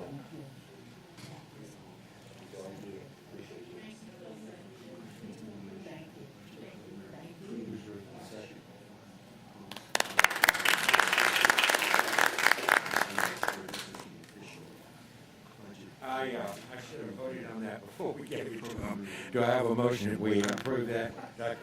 Mr. Johnson makes the motion, and Ms. Dr. Howard, I have that, thank you. It doesn't tell me who's reading, it tells me who's getting. Right, Ms. Kent. Ms. Kent. Dr. Howard Hall, I'm going to say made the motion, Mr. Johnson second. All in favor of that, raise your hand, please. 1, 2, 3, 4, 5, 6, 7, 8, 9. And that motion passes. Moving on to National School Lunch Week, and Ms. Grabowski is going to read that one, and Ms. Bonaparte will be the one coming up to receive it. Ms. Grabowski, you want to go and read? Yes. In recognition of the importance of the Savannah-Chatham County Public School System Nutrition Program and the dedicated employees who work tirelessly to provide healthy meals to the students of our great school system, the following board proclamation is offered. Whereas the National School Lunch Program has served our nation admirably for more than 75 years through advanced practices and nutrition education, and whereas the National School Lunch Program is dedicated to the health and well-being of our nation's children, And whereas in the face of a global pandemic during the school year 2020-2021, our school food service employees never wavered in their mission to provide nutritious meals to our students, even if that means by delivery at bus stops across Chatham County. Now, therefore, be it resolved that the Board of Public Education for the City of Savannah and the County of Chatham does hereby proclaim the week of October 11th through 15th, 2021 as National School Lunch Week and encourages all residents to join us in this recognition in hopes of achieving a more healthful citizenry for today and the future. I've got a motion from Ms. Grabowski, a second by Ms. Hines. All in favor, raise your hands, please. 1, 2, 3, 4, 5, 6, 7, 8, 9. Motion passes 9-0-0. Ms. Bonaparte, if you'll come forward, let us clap your hands.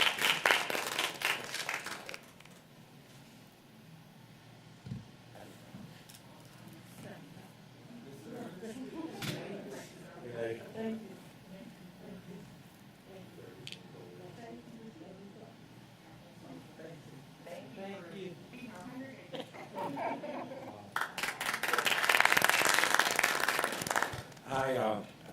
As Ms. Bonaparte leaves, Superintendent was telling me today that so many of the superintendents were talking on their phone call this week about the supply line holdups of nutrition issues in particular. And I don't know whether you happened to see last night on the local news, but Beaufort County, the head of nutrition in Beaufort County last night was shopping at Sam's for some of their food because their supply line is broken, and so I could just see Ms. Bonaparte at Sam's for 37,000 kids. That's what I thought. I mean, when I looked at it, I thought, you know, you have 4 of those wagons and you'd be buying 18,000 crates of something, but I think we don't all realize just how the supply backup on things is going to create problems for us all. Lastly, is the Custodial Workers Day, and that is going to be read to us by Ms. Hall.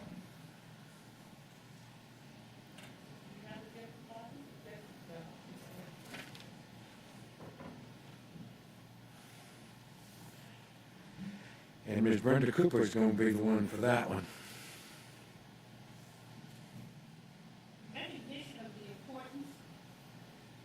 Of the Savannah-Chatham County Public School System custodial staff and the dedicated employees who, for the health and safety of all, work daily to ensure staff and students have clean and safe work and instructional environments, the following board proclamation is offered.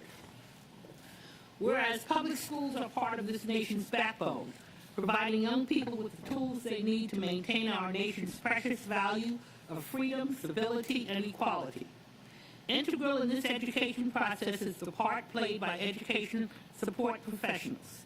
And whereas educational support professionals who are custodial workers provide a clean environment for students to learn in, while those in maintenance departments provide safe surroundings for students and staff alike. Whereas custodial workers operate behind the scenes, and we want them to know how appreciated they are for the hard work they do day after day, keeping schools clean and well-maintained. They contribute to important first impressions and success of the school, and now more than ever, contribute to the safe school environment under the cloud of the COVID-19 global pandemic. Therefore, be it resolved that we, the Board of Public Education for the City of Savannah and County of Chatham, do hereby recognize with the rest of the nation October 2nd, 2021 as the National Custodial Workers Recognition Day, and encourage all citizens to join us and celebrate their work and daily contributions all through the month of October. Dr. Joseph Buck, Board President, M.N. Levent, Superintendent. Thank you. Ms. Hall moves. Mr. Johnson seconds. Ms. Hall, anything? Ms. Johnson, anything? All in favor, raise your hands, please. 1, 2, 3, 4, 5, 6, 7, 8, 9. Ms. Brenda Cooper, if you'll come forward, we'd like to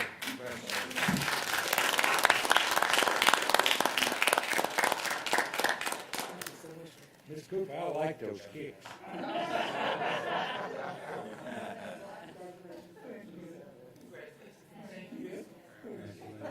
If I'm correct, Ms. Cooper has been with us like 34 years, is that correct? 34 years. Thank you so much. Here you are. Appreciate it.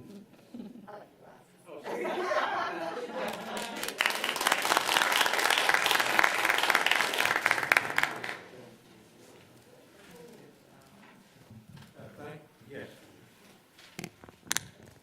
After we've given proclamations to these 3 areas of educational support services, I would implore the public that when you see these individuals out, they will be out probably right after work, still in their outfit. It'll have their name there. Go on up to them and say thank you.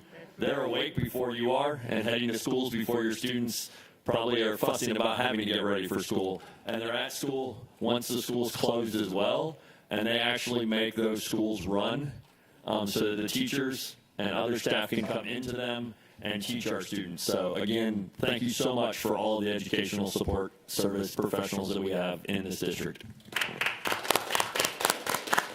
Well said, Dr. Bringman. Moving on to the consent agenda. Dr. Howard Hall, do you move approval of consent agenda? She moves. Is there a second? Ms. Hines seconds. All in favor of the consent agenda, raise your hands, please. 1, 2, 3, 4, 5, 6, 7, 8. Motion passes 8.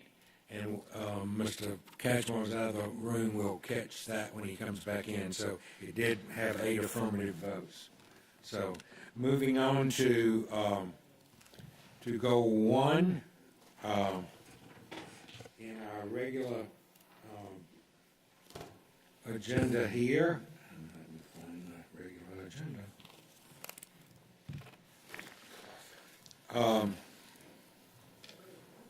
Yeah, I've got it. I just.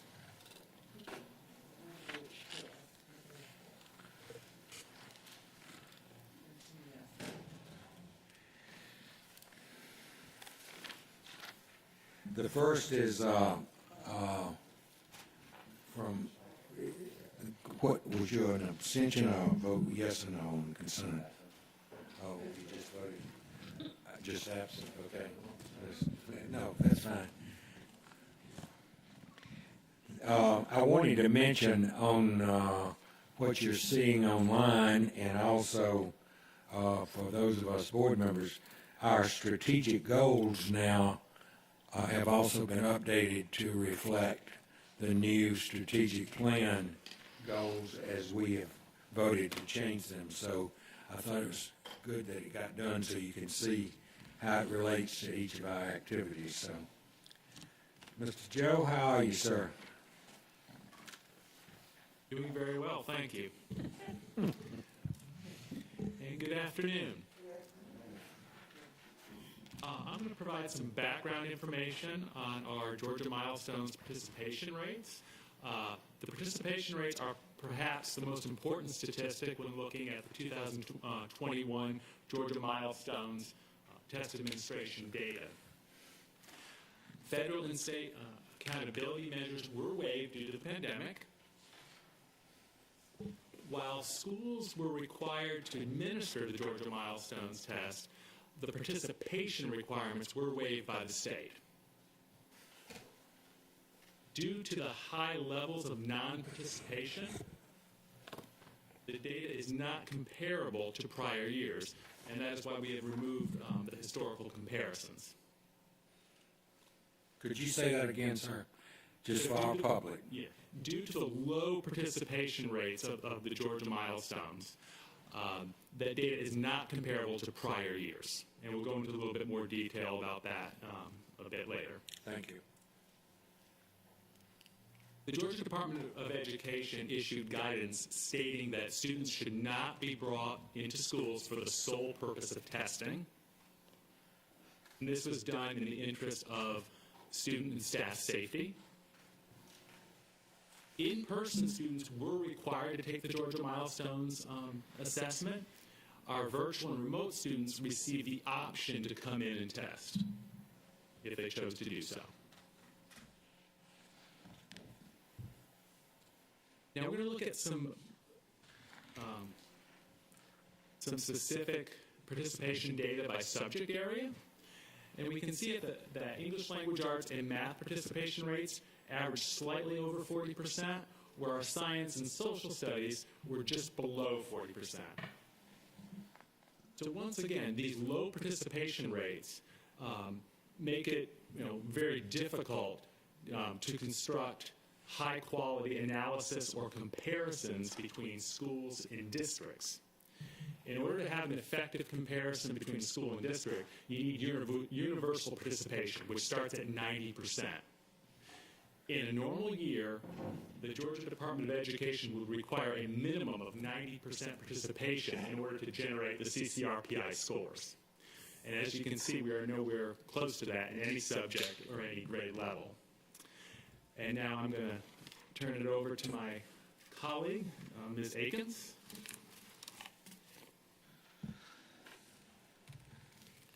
Thank you. Even though we did have a low participation rate, we still are going to move forward with strategies. So this is just an overall look of the strategies that we have in place.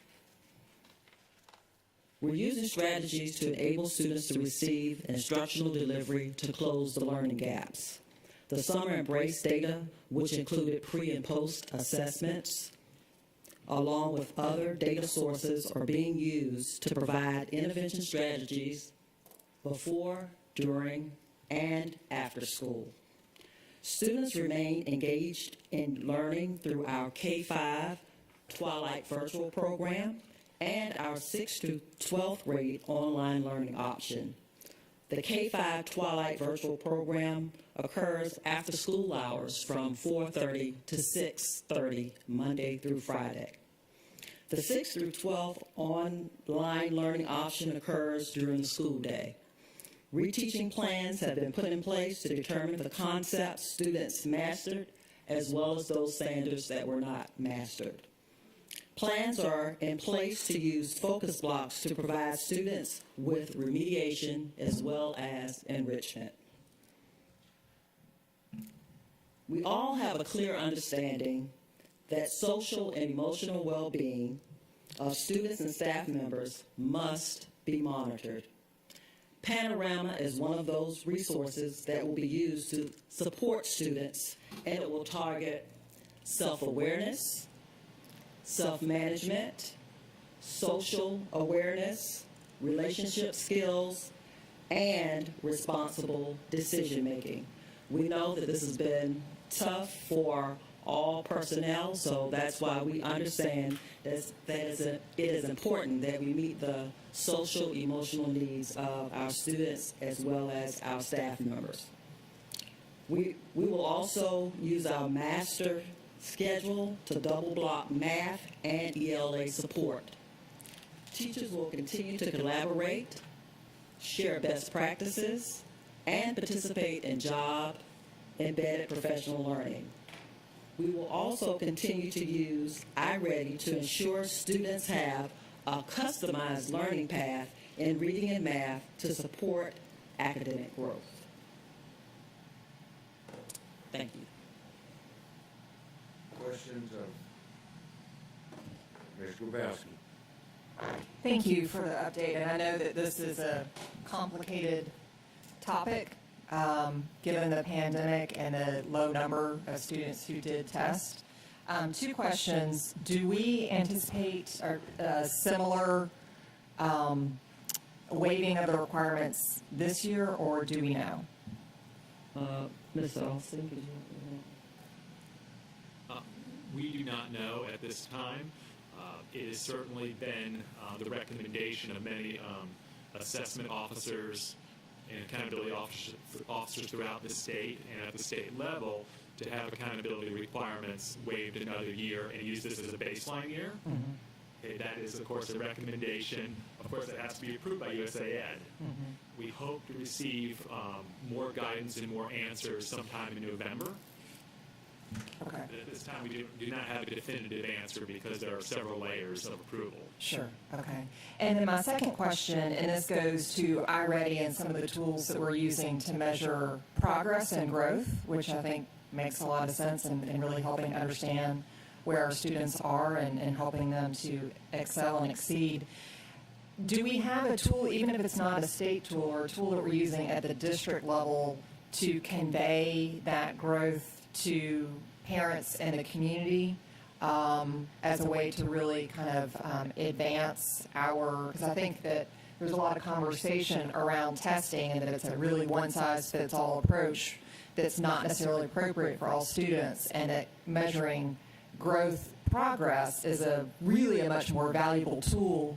So how are we communicating that kind of evolution of it, and then what is the metric, if there is a metric, goes along with that?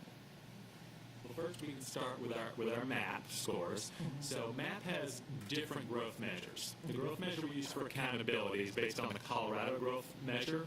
Again, that is more for accountability purposes. They have another growth measure that really looks at individual student growth. That's really for classroom teachers, for the teacher to plan and inform instruction to tailor to meet the individual student needs. And there are also goal-setting activities and parent engagement activities built around this data point.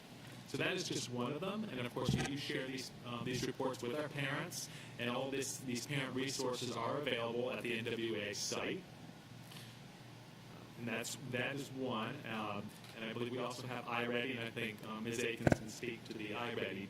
Yes, iReady is similar. The results are sent home to parents so they can look to see where their students have their strengths and their weaknesses. But more importantly, the teachers are able to see their strengths and weaknesses. And after they complete that diagnostic, then they are put on a learning path for improvement. So we do have that in place. Wait, I've got that. How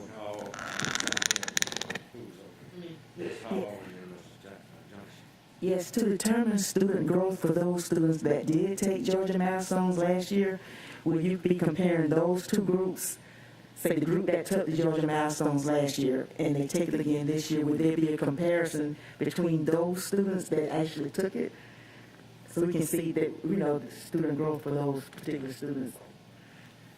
So at the district level, we certainly, we can make those comparisons at the district level. We do not know if the state will do the same. Because of the low participation rates, that is something that they have not stated yet, because they stated to us, due to the pandemic, there was not going to be growth percentiles because of the lack of testing, because you need at least 2 consecutive years. They have not stated if they would do some kind of pseudo-report with the 2021 data. They're still constructing their own plans on moving forward. Thank you. I am glad to see that it showed the actual number of students that participated as opposed to just putting the percentage, because it gave us a clearer picture of what that actually looked like. Ms. Hall and Mr. Johnson. Could we possibly see a copy of the summary that goes home to parents, just so we see how comprehensive it is? Yeah. Yes, ma'am. You want iReady and MAP? Yes, I'd like to see that. Yes, we can get that to you. Mr. Johnson. I get those reports for having a kid in there, and sometimes with the numerical numbers on there, I might as well be looking at Greek, because it's hard to tell between kind of really where they are as someone who's not in education. But that goes to my question is, with iReady, with being an assessment tool and MAPS being an assessment tool, do we really need both? At this time, we are using both. That is an ongoing discussion between data accountability and the associates. If Mr. Austin wants to speak to that, he's welcome. So MAP, currently MAP provides some tools that iReady does not. For instance, MAP can be used as a gifted identifier, and it's been approved by the state of Georgia as a gifted identifier, which is, of course, very important, which is tied to FTE dollars. Also, MAP has that student growth percentile, which can be used for accountability. iReady does not have that component. So they do serve some different purposes. Some purposes are similar, but some are different. And one of the definitions of a balanced assessment system is that the informational needs of all internal and external stakeholders are met. And so right now we are our challenge, of course, is to meet the informational needs of all entities. And this, the DOE is one of them. Our central office is one of them. Our parents, our students, and our teachers are all, stakeholders that have informational needs that are based on these assessments. Is there a way we can teach the teachers, and I know we have our lovely teacher of the year over there, even for the state of Georgia, about how to better, for the teachers when they're doing the parent-teacher conferences, to be able to explain to the parents what the numbers actually mean. Because a parent, especially one who just doesn't get it, they're going to look at that and say, oh, what does 208 mean? And I know in every grade level, the different numbers mean different things, but it's very, I still don't understand it. And so it's one of those things that we need to do a better job of teaching the parents how to read the assessment reports when we get them. Okay, well, I will answer to MAP. The NWA does provide some wonderful resources in parent-friendly language and resources for the teachers to help parents understand as well. And our office is always available to help teachers with those parent engagement activities and to break it down into terms that a non-educator could understand. We have learning activities for our school test coordinators monthly. We call them our test talks, led by our test director, Patrice Reese, where we do provide those opportunities. And we certainly will increase our efforts to make sure that we offer those opportunities to our schools so that teachers feel empowered and ready to help better explain the MAP data to parents in a more engaging way, so that it's a true partnership. And with iReady, it's relatively new for the K-8 schools. We fought very hard to get iReady because we like the output and the information that teachers receive so they can move their students forward academically. So we will definitely look into providing training for the new schools that just came on board last year. Any other Thank you. suggestions for the superintendent?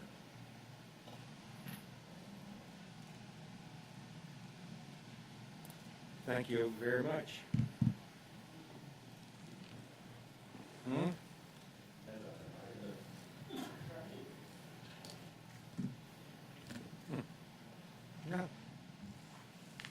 Yes, sir.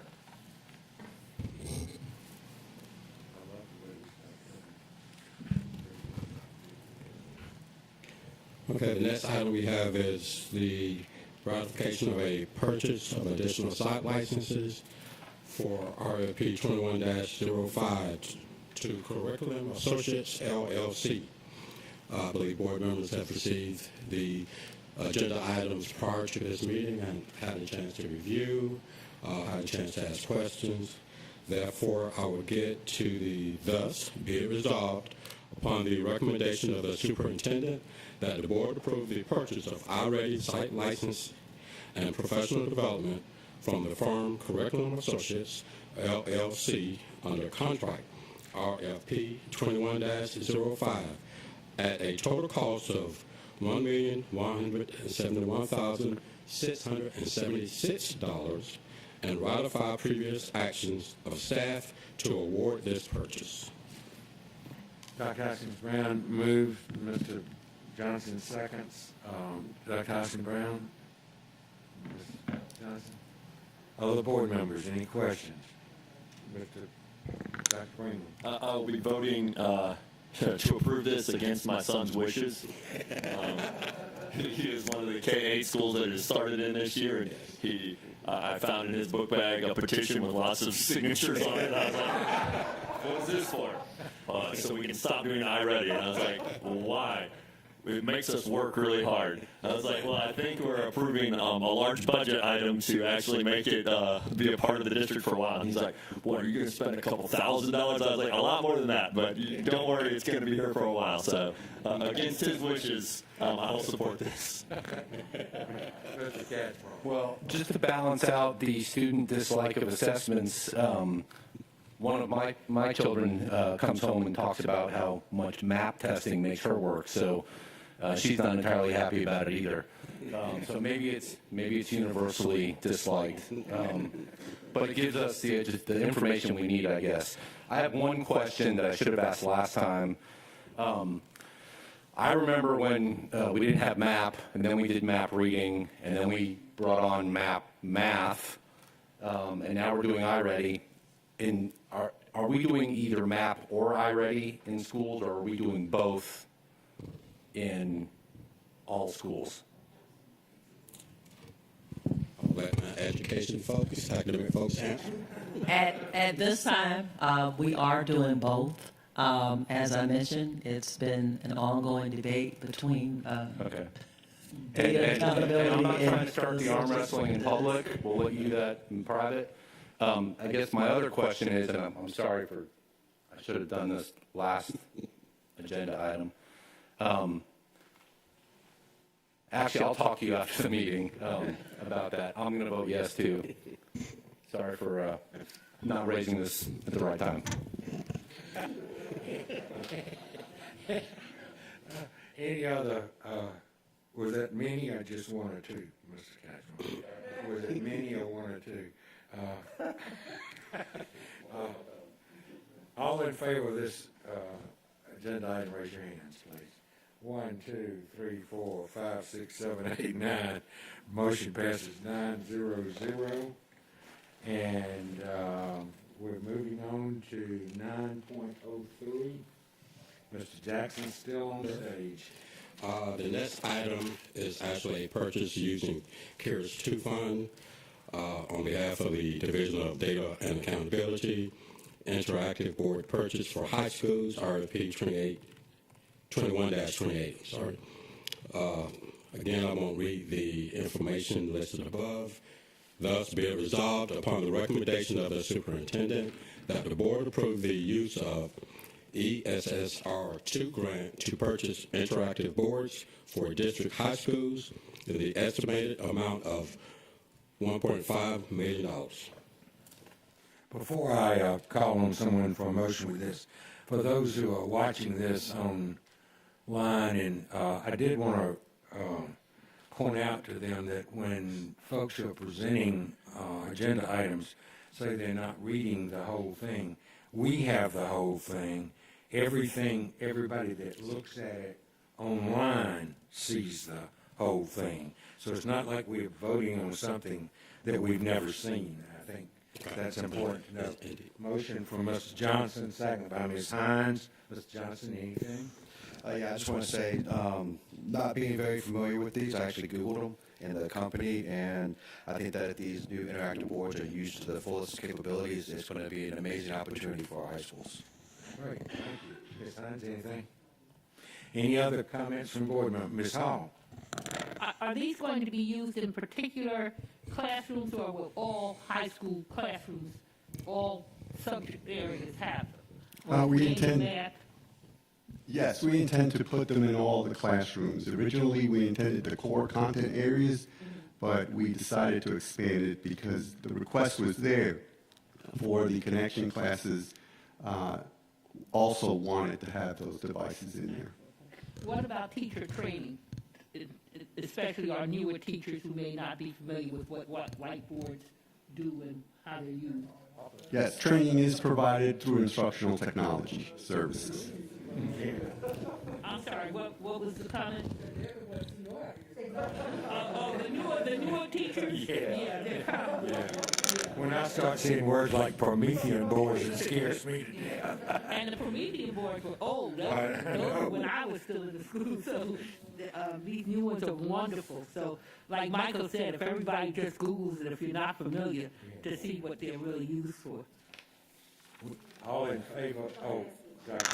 What happens to the Promethean boards? Will they be used in a lab or something similar to what we saw when we had gone to the E-Academy, that tour we had, and they had this room filled with all these interactive Promethean boards? Will they be used for something such as that?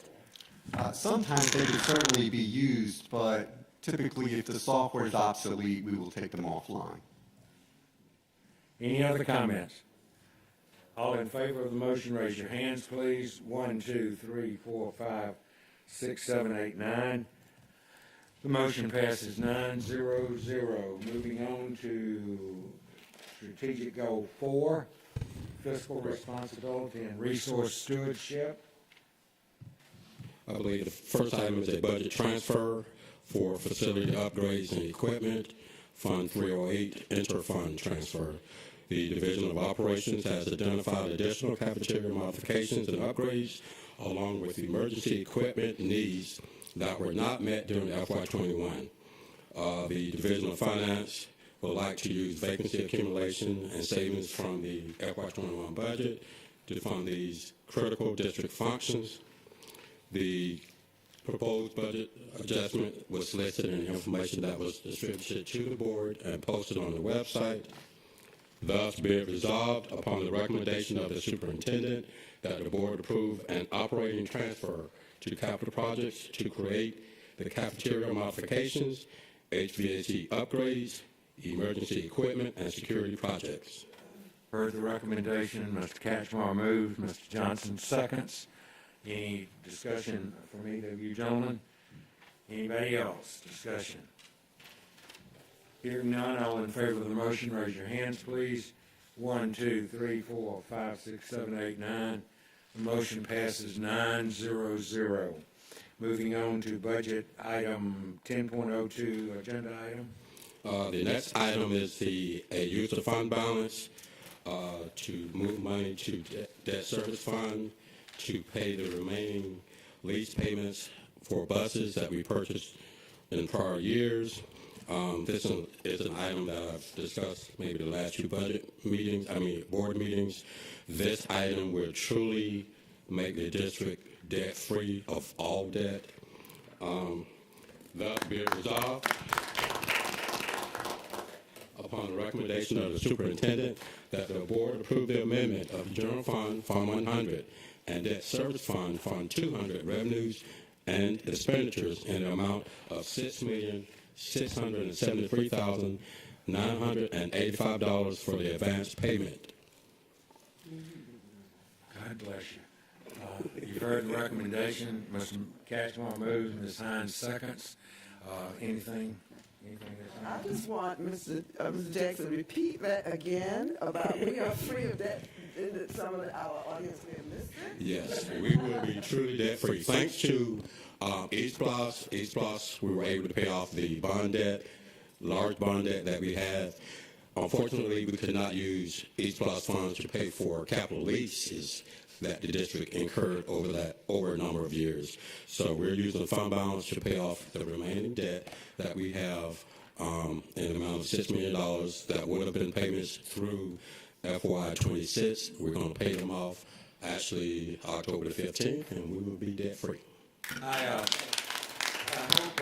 that the op-ed piece in our local newspaper, which seemed to imply why would you have EastPlus in today's article, might want to think about this particular motion and many others. So, all in favor, raise your hands, please.